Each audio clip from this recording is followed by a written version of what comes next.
знаете, вот в связи с этим мне хочется еще тут такую одну, в общем, тоже, ну, не взрослую, что ли, историю рассказать. Рассказать вот об этом мальчике. Вот он. Ему было 14 лет, когда он жил в Грозном, когда началась война. И они с приятелем решили куда-нибудь сбежать туда, где не стреляют. У приятеля была тетка в Белгородской области. Она жила. И они уехали туда. И исчезли.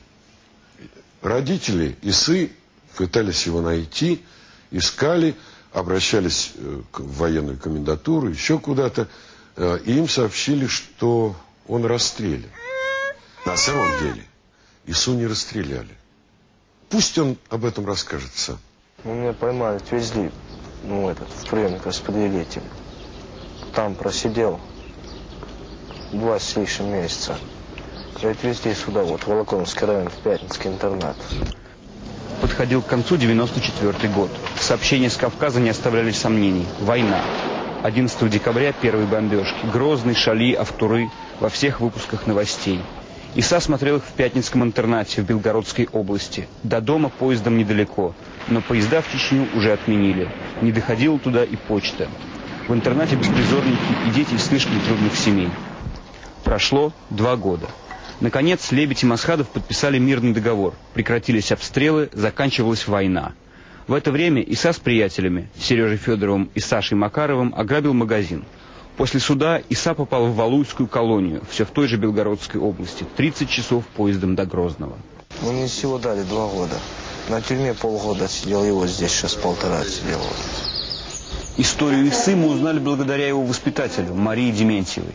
Через цепочку знакомых связались с его семьей в Чечне. 30 сентября, последний день Исы в колонии. О том, что мы нашли его родных, он еще не знает, но надеется.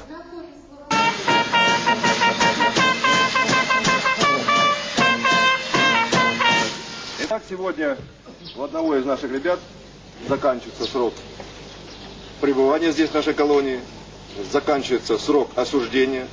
Отбыл он здесь достаточно много. Момент, конечно, волнительный для Исы. Ну что, ребят, пожелаем ему нормальной жизни на свободе, да? Поаплодируем и проводим его за территорию колонии.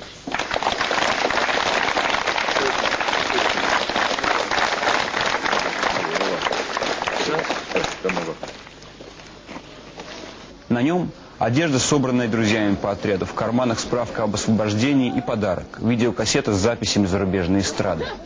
Но за воротами его никто не ждал. Родственники почему-то не приехали. И ты будь мужественным. Пусть надежда тебя не покидает. Да? Да. Мы будем надеяться. Ну, пошли. Шагай первый.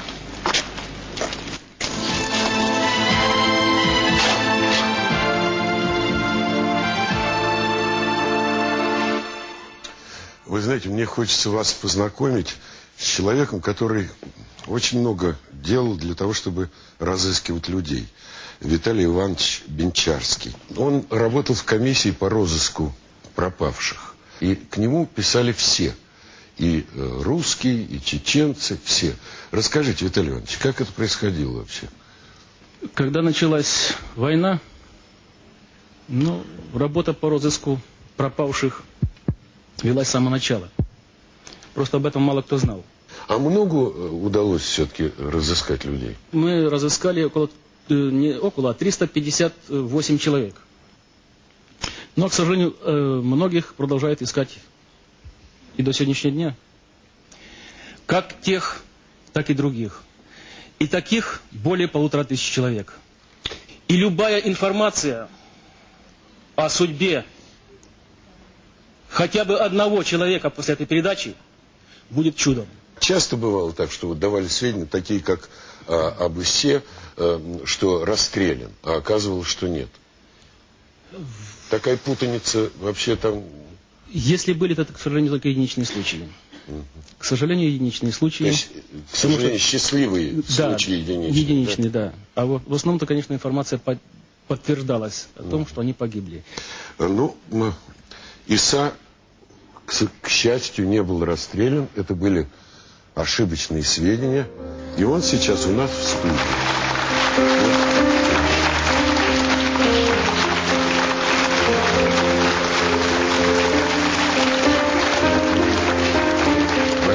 Очень страшное дело. Она так разъединяет людей до сих пор. Ведь люди еще с той войны, Великой Отечественной войны, ищут друг друга и надеются найти, и иногда находятся. И те войны, которые прошли сейчас, тоже разорвали очень многие людские судьбы. Иса, идите сюда. Я думаю, что младший должен встретить старшего. К вам приехал ваш отец. Встречайте. Вот.